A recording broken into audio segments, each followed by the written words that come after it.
Good evening, respected viewers, or good afternoon if you're in the United States. This is George from Ireland speaking to you from, well, an undisclosed location in Europe. Right, so this video is about Trump's failures because President Donald J. Trump, he has had a large number of epic fails now that his first term and hopefully his only term is just about three-quarters of the way through. So he has lost in Afghanistan, and he hasn't openly admitted it because he would very seldom tell the truth. He would never tell the truth if it reflected discredit on him. But the United States has been defeated, and America's NATO allies have been defeated too in Afghanistan. Talks are ongoing between the Taliban and the Afghan government, sometimes in Doha, Qatar, facilitated by the United States. The president's got a special envoy who's there to parley with the Taliban, an Afghan American, and on and on. So the United States is going to see its influence in the region diminished. Its name has been dragged through the mud. It's been shown to be feeble, to be a loser, and doesn't look good for other NATO countries like the United Kingdom, France, Germany, and so on. So this is the first American military defeat since Vietnam, and in a way it was much more winnable in Afghanistan because only 4,000 Americans were killed in Afghanistan. You know, if America was willing to pay the blood price, could have won a long time ago. 60,000 Americans killed in Vietnam. So you can see that the American tolerance for casualties is much lower. The Taliban did not have a superpower on their side. They were not being supplied by China and the Soviet Union as the Viet Cong and the North Vietnamese army were. So the fake Tan fraudster has really lowered himself to such ignominy. Why is he not getting brickbats for it in the American media? Why is the Republican Party not saying that he's a wimp? How would they feel if Obama had said, we need to leave Afghanistan with our tail between our legs? So Trump, he could have withdrawn at the first moment from Afghanistan, like he pledged to do before the election, or he could have fought on to victory, but he's done neither. It's fallen between two stools. There'd be an advantage of pulling out instantly. There'd have clarity. You would have saved lives on both sides, or indeed fighting on to win. But he's failed on both counts. It's the worst of both worlds. Take about this trade war. Okay, and obviously he perceives these things as a zero-sum game. He doesn't consider that both sides can gain from trade. He obviously doesn't know very much about trade. And despite saying that he knows everything about trade, what a cretin, hugely overestimating his ability. Well, the fake Tan fraudster has achieved another loss. He's obviously hurting the American economy, particularly certain sectors, particularly farmers, especially people who voted for Trump. So he's managed to get things going worse for them. So you don't hear the Chinese economy screaming. Their exports are growing. Their economy is not in trouble. They have many more markets that they're developing. Not so for the United States. Talk about that border wall. Build out that wall. Oh, or is it a fence? And the Mexicans have not pledged 1 peso towards it. Indeed, they've vowed to never donate a brass farthing towards Trump's wall. And the wall has turned into a fence. And now they're repairing some of the Obama-era fence. Trump is obviously trying to present that as constructing a wall. They are building 13 miles of it. But remember that state of emergency to fund the wall. Remember taking away from the money from his beloved military to pay for the wall, which is not a military project. Okay, and that's only going to build a baker's dozen of miles. So hundreds of miles are still going to be unprotected. He could have taken the deal offered by Nancy Pelosi.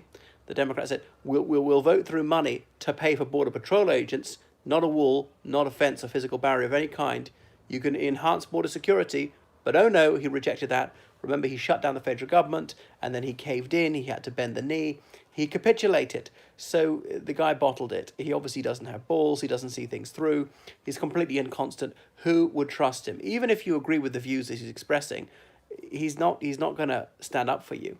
He'll give in at the first sign of difficulty. So in Syria, he said he'd withdraw from Syria. He hasn't. He said he'd withdraw from Iraq. He hasn't. So these are yet more failures. Now, ISIS has still not been defeated. In as much as they've been partly defeated, that's largely through the efforts of the Iranians and the Russians. Coming back to Iran, saying, oh, he's going to prevent them getting nuclear weapons. They've put back these sanctions. Now, it has hurt the Iranian economy. They haven't backed down. They've been very tough, supposedly these tanker attacks, if indeed it's been them, which has obviously sent oil prices up, which is hurting the US economy. Obviously, people are paying more for gas prices. People feel that when they're filling their cars. So what's he going to do? Remember that missile strike he called off at the last possible moment. The civil war is still ongoing in Yemen, which is a proxy war between the Saudi Arabians and the Iranians. So he had. I don't know that there is an Iranian nuclear weapons program. Even if there is one, it hasn't stopped. So he's failed, and he's taken on so many countries at the same time: China, Russia, Venezuela, Iran. Is anyone else who are helping each other? And by driving up oil prices, that's good for Russia. You know, the conflict in Ukraine is still going on. He talked about kissing and making up with Putin, recognizing Crimea as Russian territory. He hasn't done so. He hasn't repaired the relationship with Russia. He's got into a new nuclear arms race by tearing up a nuclear arms limitation treaty, and on and on. He's damaged America's standing abroad, angered American allies by ripping up the Paris deal. So remember, he vowed in the election to protect Medicare. He broke that promise. He vowed to protect Medicaid. He broke that promise. Both cut under his budget. Remember his inauguration address. He pledged to end the carnage of mass shootings, and there was just another mass shooting the other day in Texas. 5 people shot dead. It's over 20 injured, some of whom will probably succumb to their injuries. So he's done nothing to end the carnage. Sometimes talked about legislation as in more background control checks, more confiscating weapons from suspicious people, and doing legal process afterwards. Now, the gun lobby ought to be up in arms about that. But the staggering thing is that he just gets away with it. These lies, making policy proposals which fly in the face of his previously declared position. And people just seem to forgive him, even though he's utterly impenitent for all his mendacity, for all his moronic statements, for all his racial rancor. And it just really rankles with me that other politicians are held to a certain standard, and then just he gets off scot-free with complete flagrant dishonesty. Remember how he's going to end illegal immigration, and yet it's going, and it's actually increased under him. The state of emergency to prevent it hasn't prevented people coming across the border illegally. Remember these caravans which conveniently appear and then disappear the moment the election is over? He's not talking about that. If it is a state of emergency, why is he going to the border all the time? Why is he no longer talking about it? He's moved on to the next issue. And mark my words, shortly before the election, November next year, right on cue, a caravan will be sighted. Remember those suspicious Middle Easterners said that ISIS people were trying to infiltrate the United States by way of the Mexican border? They've never caught a single ISIS person doing that. It's yet another bare-faced falsehood from Trump, the orange ogre. Anyway, so this orange orangutan, he is not to be trusted. The New York narcissist obviously lies 19 to the dozen. Now, there's nothing wrong with New York. In fact, it's one of my favorite places in the United States. I've only been there twice. But there's a certain brashness that comes from living in a big city and braggadocio, and he's got it in spades. So much arrogance and so little self-awareness. This casino clown.